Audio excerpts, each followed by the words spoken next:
Hi guys, मी कपिल. तुम्हाला सगळ्यांचं खूप खूप स्वागत. माझ्यासोबत आहे शिवानी आणि निमित्त आफ्टर ओएसी या सिनेमाच्या ट्रेलर लॉन्चचं. शिवानी ट्रेलर कडक झालाय थँक्यू. आणि तुझा एक वेगळं रूप तुझ्या चाहत्यांना सिनेमात दिसतंय. मला विचारायचं, ही प्रोसेस कशी सुरू आहे? कारण पॅन इंडिया फिल्म आहे, कन्नड, हिंदी आणि मराठी या 3 लँग्वेजमध्ये रिलीज होणार आहे. ही सगळी प्रोसेस कशी सुरू आहे? प्रोसेस तर खरं तर ही कविशनेच सुरू केली. त्याने लॉकडाऊन मध्ये ही स्टोरी लिहिली. मग मी दीपक सरांकडे आली आणि ती दीपक सरां थ्रू माझ्यापर्यंत आली.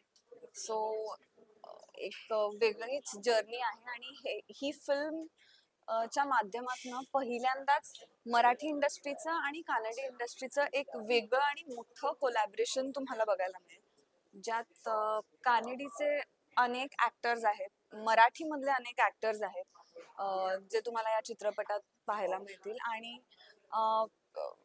हे फक्त बोलण्यापुरतं नाही की हा रोल माझा खूप वेगळा आहे आणि मी आधी कधीच केला नाहीये, तर खरंच हा रोल खूप वेगळा आहे.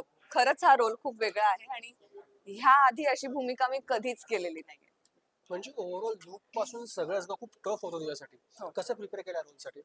हा बापरे, मेंटली खूप आधी प्रिपेअर करावं लागलं स्वतःला, कारण आपल्याला सतत छान आणि सुंदर दिसायची सवय असते. ते बॅरियर मोडून स्वतःला अनकम्फर्टेबल करून अ, अशा एन्व्हायरमेंट मध्ये स्वतःला टाकणं जिथे सगळ्याच गोष्टी आपल्यासाठी नवीन आहेत, ते खरंच खूप माझ्यासाठी चॅलेंजिंग होतं.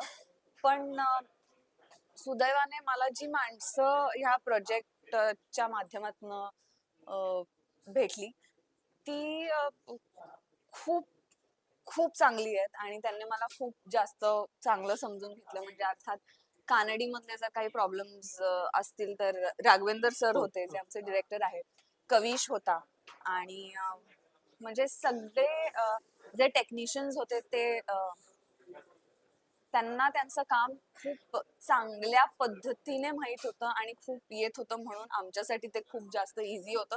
कारण लँग्वेज हा नाही म्हटलं तरी बॅरियर होता. म्हणजे एका महिन्यात तुम्ही कुठलीही भाषा शिकू हो. नाही शकत. अ, अ, थोडी मोडी शिकू हो, शकता, हो. पण अशी पूर्ण नाही.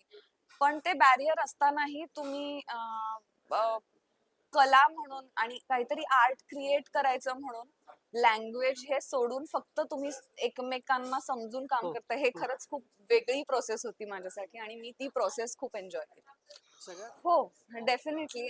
म्हणजे आतापर्यंत, म्हणजे इथे ट्रेलर लॉन्चला येईपर्यंत खूप धाकधूक होती, कारण जे काही तुम्ही आधी पाहिलं हं. असेल ते थोडे थोडे शॉर्ट्स होते.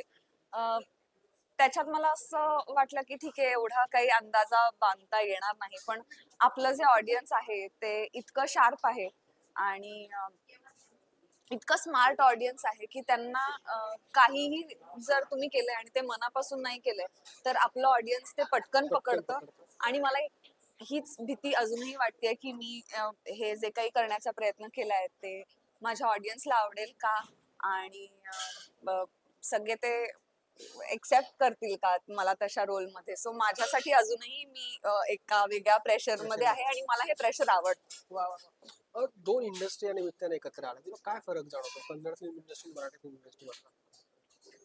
ऑफकोर्स तू हिंदीत पण काम केलंस, तू तिघं इंडस्ट्रीमध्ये काय फरक जाणवतो? काहीच नाही. म्हणजे तसं बघायला गेलं तर एक्सपोजर प्रत्येक प्रत्येक भाषेचं वेगवेगळं आहे. मराठीचा एक वेगळा ऑडियन्स आहे, हिंदीचा एक वेगळा हम्म. ऑडियन्स आहे.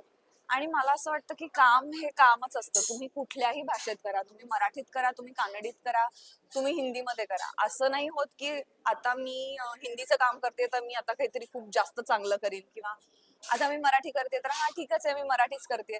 असं नाही होत. जेव्हा तुम्ही कॅमेरा समोर जाता, ते तुमचं काम तुम्ही तेवढ्याच डेडिकेशनने करता. मग भले ते मराठी असो किंवा कानडी असो किंवा हिंदी असो. एक खूप गंभीर विषय सिनेमातून मांडण्यात आला नक्षलवादाचा. आतापर्यंत हा विषय विविध भाषांमध्ये, विविध चित्रपटांमधून मांडण्यात आला. या सिनेमात पण मांडण्यात आलाय का वेगळे कंगोरे शोधण्याचा प्रयत्न सिनेमातून करण्यात आलाय?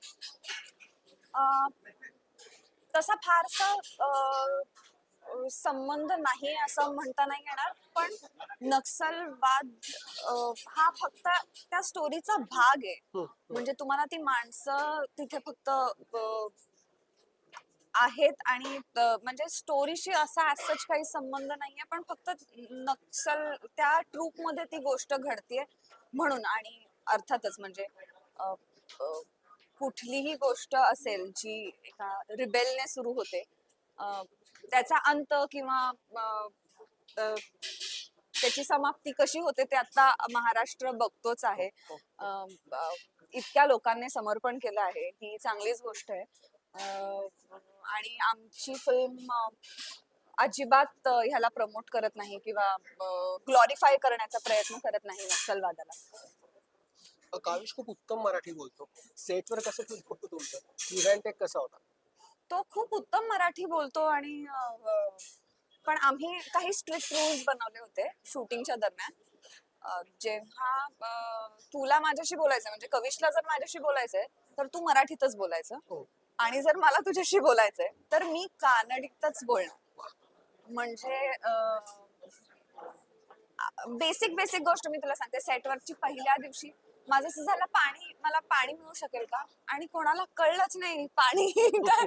आणि आपल्याला हे बेसिक असतं ना, पाणी हे सगळ्यांना कळतं, पण आम्ही अशा भागात जाऊन शूट करत होतो जे सिटी पासून म्हणजे 200-300 किलोमीटर आत होतं. सो मग फोर्सफुली का आम्ही ते सगळं शिकलो. सो मग नंतर नंतर हळूहळू कळायला लागलं की अच्छा, पाण्याला नीर म्हणतात, तर तसं मागावं लागणार आहे आपल्याला. सो ह्या सगळ्या छोट्या छोट्या गमती आहेत. सो त्याच्यामुळे आम्ही ती भाषा खूप लवकर पण शिकलो. चलो, thank you so much Shivani. Wish you all the best सिनेमासाठी. थँक्यू.